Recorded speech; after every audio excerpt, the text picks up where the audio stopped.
Tingnan nyo to mga idol. Hindi pa ganun kasagsag na lure, pero gusto na ng ating kasamang angler na baguhin or i-customize itong kanyang lure. So, gagawin natin ay tanggalin muna natin yung kanyang mata at papalitan na lang natin to ng bago. At kakaskasin natin ito para matanggal yung top coat at yung kanyang pintura. Tapos, itong lure na to mga idol ay parang kanata. Ito, meron tayo ritong kanata na luma na. Yang makikita nyo or hindi na mahalata. May tatakyan na kanata. So, ito, naman ng tatak, pero pares lang niya. Ito ay floating, pero deep dive.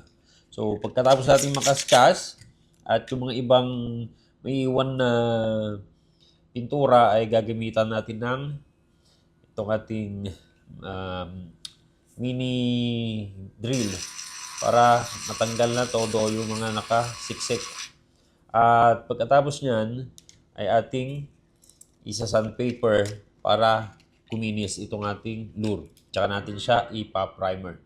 Yan ang gagawin natin sa lure na to. Tingnan natin kung kaya nating lagyan ng holographic foil. I-heat press natin or pinturahan na lang natin to ng chrome at lagyan na lang din natin ng orange na parang white tiger or silver tiger. So, umpisa na natin. Kaskasin na natin to. Pagkatapos nating natanggal yung pintura, ay ito ang tumambad sa atin. May tubig sa loob ng lure. At ito ay hindi normal sa isang lure na may tubig. At tignan niya natin kung ilang kilo na siya ngayon. 38.73. Mga ganitong lure usually 30 grams lang. Pero ito ay umabot na ng 38.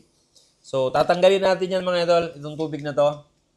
Bubutasin natin dito at dito para hipan natin nang lumabas yung tubig dito. At saka natin isi-sealed. At tignan natin kung pwede pa nating sprayan din tong loob para hindi kalawangin.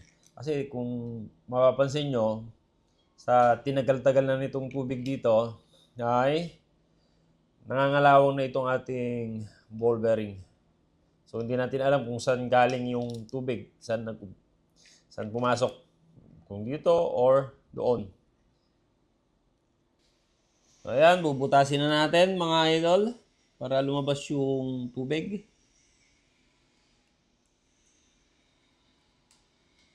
Pagka ito kasi may tubig, pag bagsak nito sa tubig or sa dagat, pag gagamitin na, ay hindi na siya nagpo-float.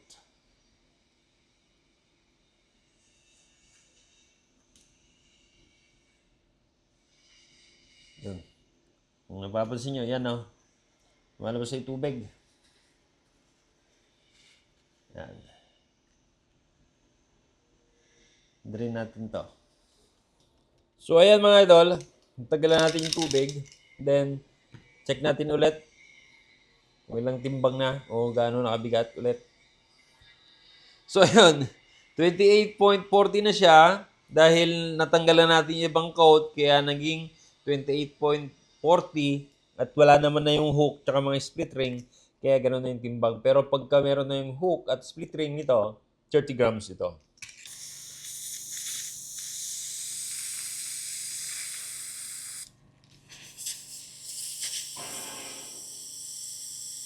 So, ito na. Tuyong-tuyo na. Wala nang tubig or ano man sa loob. Nilagyan natin ng alcohol. Hinugasan natin sa loob.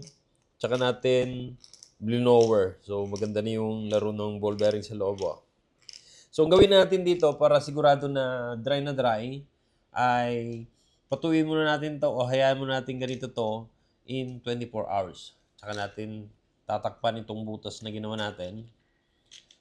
Tsaka natin ipa-primer at ipiturahan at i-top coat ng hard coat.